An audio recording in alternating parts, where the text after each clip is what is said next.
let's continue to understand more about the muscle contraction process. So, actin and myosin get combined in presence of ATP and calcium to form actomyosin to provide contraction in the muscle. Just like we have discussed, when calcium binds with troponin, the binding sites of actin get exposed, and definitely myosin and actin, the thin and thick filaments of muscle fibers. We know myosin is the thick filament and actin makes up the thin filament. They bind provided that availability of calcium and ATPs are good, and for that availability they can bind when an action potential to initiate muscle contraction is received, and they form actomyosin. So, we will definitely understand more about the muscle contraction process. Here comes an interesting question. It is based on what we have discussed so far. So, the question is, which ion is essential for muscle contraction? Is it sodium? Is it potassium? Is it calcium? Or is it chlorine? I think you have got the right answer. No more thinking.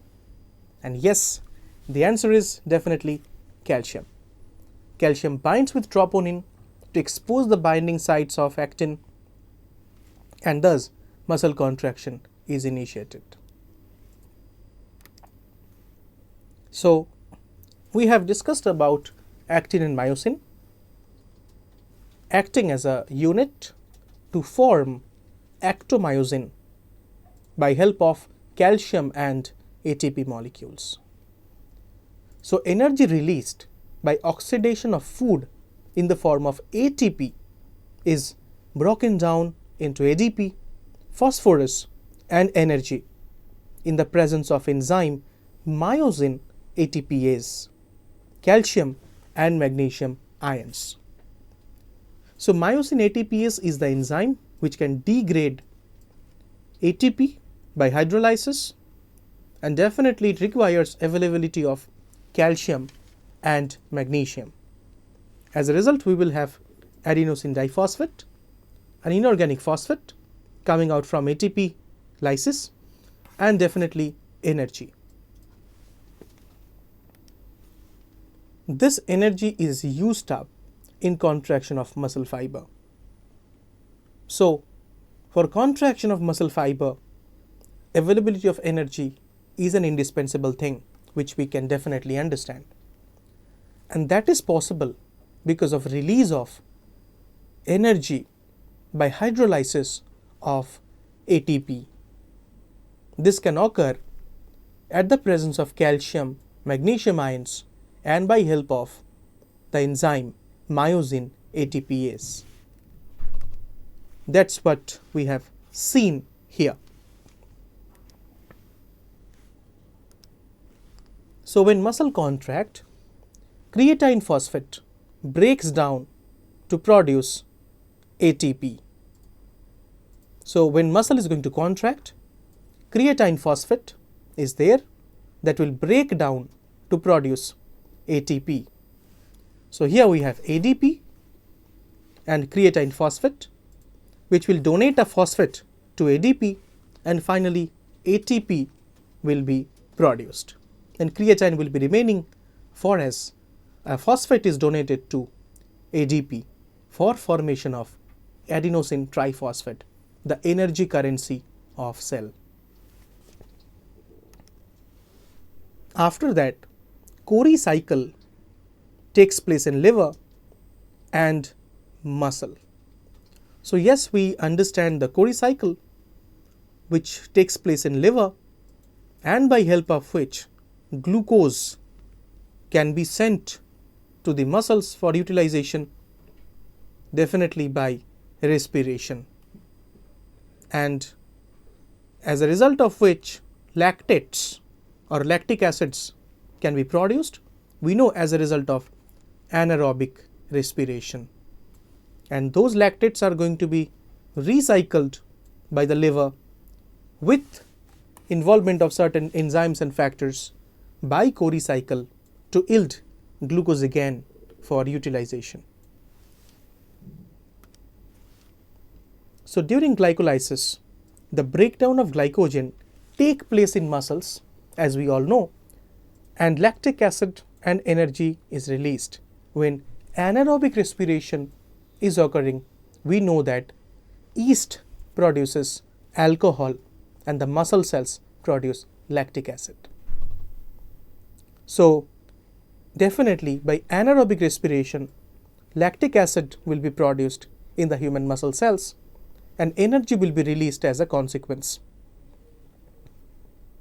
The energy released is thus used for some other process. Let us understand what is the purpose of using the energy. It is used for reformation of creatine phosphate from creatine. Yes, we know creatine phosphate has donated phosphate group to form ATP. So reformation of creatine phosphate becomes important, and that is possible by help of this energy obtained. And almost 4/5 of the lactic acid is converted back into glycogen, and remaining 1/5 is oxidized into CO2 and water. So yes, 4/5 of the lactic acid is converted back into glycogen, yield glucose, and that is definitely by co-recycle, which occur in the liver.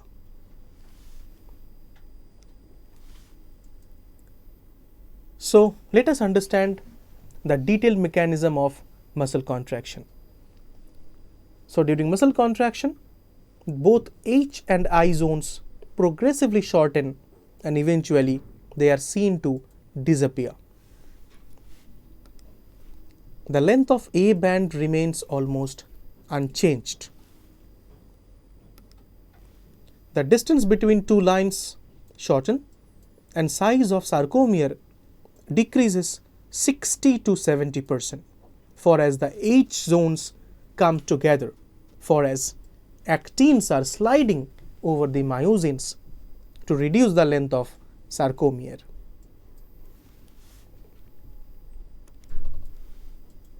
So let's understand an interesting question, that is, during muscle contraction in humans, what happened? The actin filaments shorten, sarcomere does not shorten, A band remain same, and AH I bands shorten.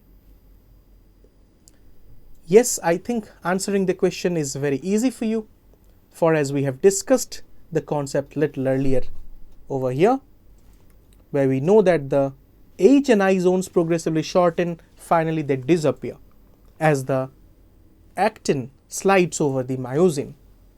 The length of A band remain unchanged and sarcomere is decreased 60 to 70% in length.